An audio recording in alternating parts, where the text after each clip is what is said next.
What what's your understanding that you got from that meeting yesterday, speaking to not all, but most of the local businesses that are being impacted? Yeah, certainly there's a lot of small business owners that are extremely frustrated for weeks now, with really no clear direction on how to get out of the orange zone for the region. A lack of clear uh, numbers or percentages coming out that can be deciphered by us locally. It's been frustrating in trying to deal with the governor's office on this because people are seeing our region, Southern Tier region numbers, and our positive cases percentage is very low, uh, one of the lowest in the state. And what's not getting broken out of that is the detail on the cases within the orange zone and where we're actually at to get removed from the orange zone. Because while we're getting a percentage from the state, we're not getting a total number of tests that have been conducted within that zone for us to really know and to see whether there's real justification here in continuing this orange zone. The county is equally frustrated. I know the county executive is regularly in contact with the governor's office, trying to get clarification of the differentiation between what numbers the county has locally, which we feel we should be able to get out of the orange zone, at least into a yellow zone, so that these businesses can open. So there's a lot of frustration, and that was certainly expressed by the business owners last night. And I certainly understand that because I have the same frustration level with what's going on. So, a lot of business owners there last night looking to see what we can do to move forward, to get these businesses open because these businesses are dying. They're literally dying. Uh, to go this long for a second time I don't believe is warranted under the circumstances, and we certainly should be given uh, a clearer analysis of the figures and the actual figures themselves from the governor's office, which we're not getting right now. Now, do you, as a senator, do you know if there's anything going on in the state right now, maybe with the Department of Labor, if there's anything going on, any packages that is going to help all of these small businesses that are struggling? Because I know some of them, they didn't even get to recover from the first wave, and then they're slammed with this one. Yeah, there is a New York Forward loan program uh, that is not that is available to these small businesses, but it's another loan. Given what these small businesses have been through, and they virtually many of these, live hand to mouth, week to week, uh, based on revenues coming in and expenses for operating their businesses, and they can't go very long without that cash flow. Uh, Most of them are, loaned out to the max anyways, and more loans isn't really an option, even if they're no or very low interest loans. So New York right now does not have a grant program going on, and we're certainly hoping that we can get back, get the legislature back together. The legislature still has to take back its authority and terminate the governor's emergency powers that have gone on for way too long. And I've been calling for the termination of those emergency powers since the middle of May, as has every other Republican legislator in New York State. But we're governed by two Democrat majorities dominated by downstate right now, and they appear content to continue to allow the governor to make every single decision on this with no check or balance from the legislative agency.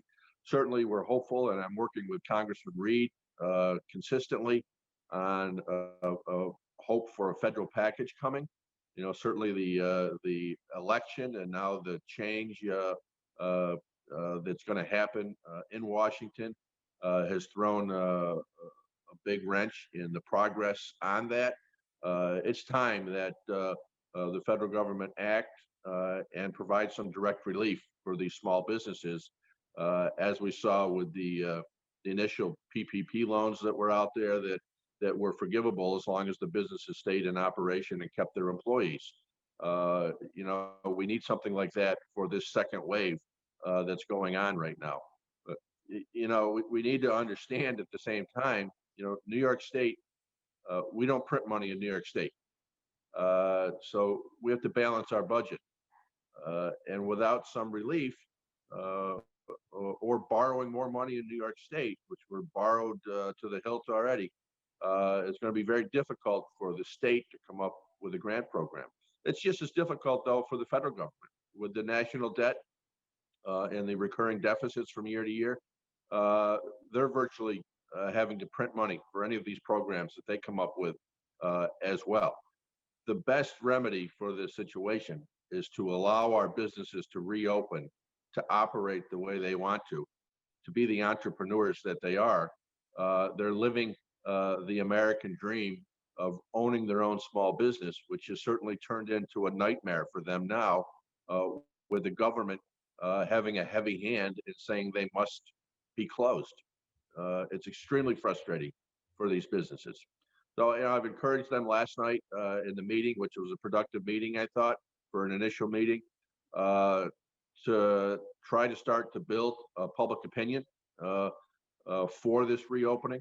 I think there's a lot of people that feel that way out there, but the governor seems to respond to nothing other than direct public pressure that can come through the media, because our direct outreaches are falling on deaf ears, and the responsiveness is abysmal for our inability to get actual numbers, so that we can see what the real numbers are ourselves, and not just base it on what the governor says it is.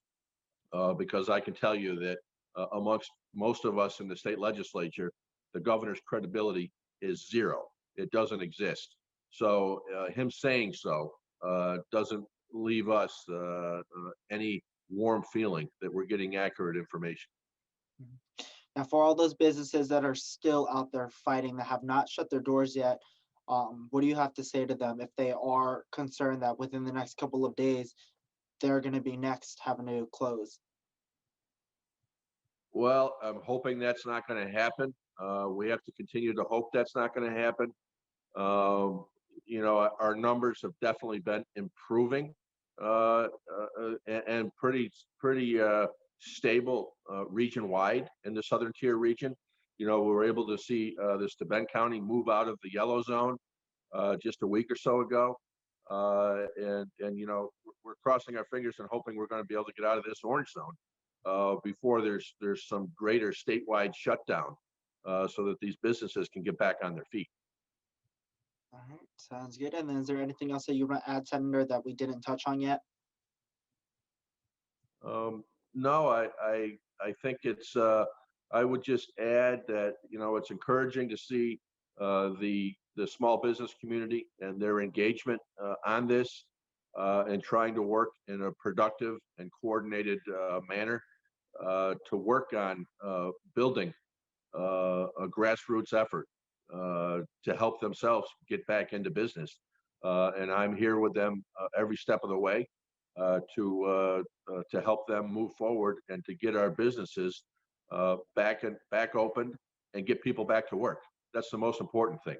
People need to be at work. All right, sounds good. Well, thank you so much for speaking with me today, Senator.